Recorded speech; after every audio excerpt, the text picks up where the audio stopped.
সত্তারকে সেই কখন আসতে বলেছি, এখনো আসলো না। টিপু তো ফোনে বলল আলম টাওয়ারের সামনে থাকবে। দেখি একটা ফোন দিয়ে দেখি। ও ওই যে দাঁড়িয়ে আছে। কিরে, এটা আবার নতুন গাড়ি নাকি? আরে হ্যাঁ, আজকেই শোরুম থেকে নিলাম, একদম ব্র্যান্ড নিউ। কত দাম নিয়েছে জানিস? ৩৫ লক্ষ টাকা। এত দাম?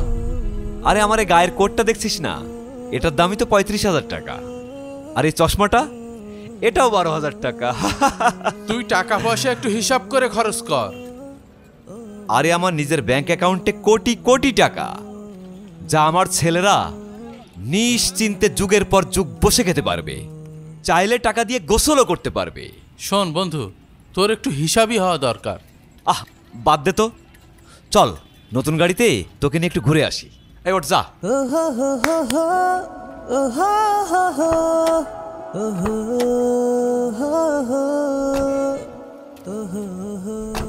গাড়িতে তো উঠলাম, বললি না তো কোথায় নিয়ে যাবি? আরে বলছি, তুই আগে সিট বেল্টটা লাগা, তারপর কোথায় যাব ডিসাইড করছি। আসসালামু আলাইকুম, আমি একজন অন্ধ হাফেজ। আপনারা যে যা পারেন তাই আমাকে সাহায্য করেন। হাই, গাড়ি থেকে হাত ছড়ান, নতুন গাড়ি, ময়লা লেগে যাবে। আমি অন্ধ মানুষ, আমি দেখতেই পারি নাই, আমার বেয়াদবি মাফ করে দেন। এসব ভিখারিদের জন্য একদম রাস্তায় বের হওয়ার মতো নেই। রাস্কেল কোথাকার। অন্ধ আহ, মানুষ, এভাবে আমাকে বলছিস 5টা কেন? টাকা অন্ধ দেন না, মানুষ, স্যার। চোখে দেখিনি। চাচা, এই নেন, এই টাকাটা রাখেন। আমাকে যে 20টা টাকা দান করেছে আল্লাহ তাকে সুখী এই, শান্তিতে রাখে। তুই যে ভিখারিকে টাকাটা দিলি, তোর পুরো টাকাটাই লস। ওর দোয়া কি তোকে সুস্থ রাখবে?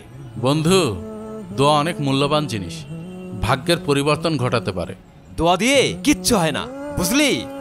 ভাগ্যের পরিবর্তন করতে হলে টাকা লাগে, টাকা।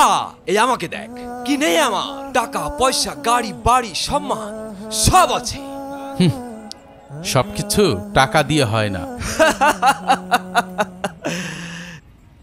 সে দেখা যাবে। এই চল। আসেন ভাই আসেন, কাছে আসেন, পাশে আসেন। গরম গরম টাটকা টাটকা বাদাম, খালি খাইবেন আর খাইবেন। একবার খাইলে বারবার চাইবেন, একবার খাইলে বারবার চাইবেন। স্যার আসসালামু আলাইকুম স্যার। এই। স্যার, গরম গরম টাটকা টাটকা বাদাম একবার। তুই কি বাদাম কিনবি নাকি এখন? এদিকে আয় বলছি। স্যার এই যে গরম গরম বাদাম স্যার, বাসার জন্য নিয়ে যান স্যার। এই বাদামের দাম কত? স্যার মাত্র 50 টাকা। এই চিটারি ব্যবসা বাদ দে, সামান্য কয়টা বাদামের দাম 50 টাকা হয় নাকি? স্যার লজ্জা করে তো, তাই ভিক্ষা করতে পারি না। আর এইটুকু বাদাম স্যারের কাছে বিক্রি করতে পারলে আজকে আমার দুপুরে খাবারটা জুটবে। আবার মুখে মুখে তর্ক করিস? আচ্ছা ভাই, বাদামটা আমাকে দাও। এই নেন স্যার বাদাম। এই নাও।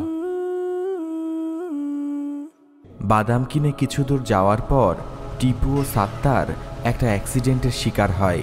এই সাইডে।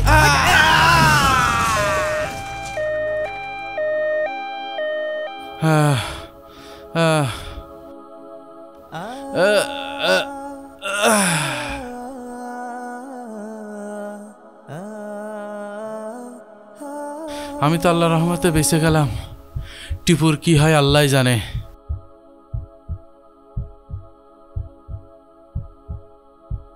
ডাক্তার সাহেব, আমার বাবা কেমন আছে? অবস্থা বেশি ভালো নেই, ব্রেনে প্রচন্ড আঘাত লেগেছে। ডাক্তার সাহেব, টাকা নিয়ে আপনি একদম টেনশন করবেন না। যত টাকা লাগে দেব, টাকা আমরা পানির মতো খরচ করব। টাকা পয়সা দিয়ে কোনো কাজ হবে না। ডাক্তার সাহেব, আপনি শুধু আমার বাবাকে সুস্থ করে তোলেন। আমরা সর্বোচ্চ চেষ্টা করছি, আপনারা আল্লাহর কাছে দোয়া করেন, একমাত্র উনিই পারেন কিছু একটা করতে।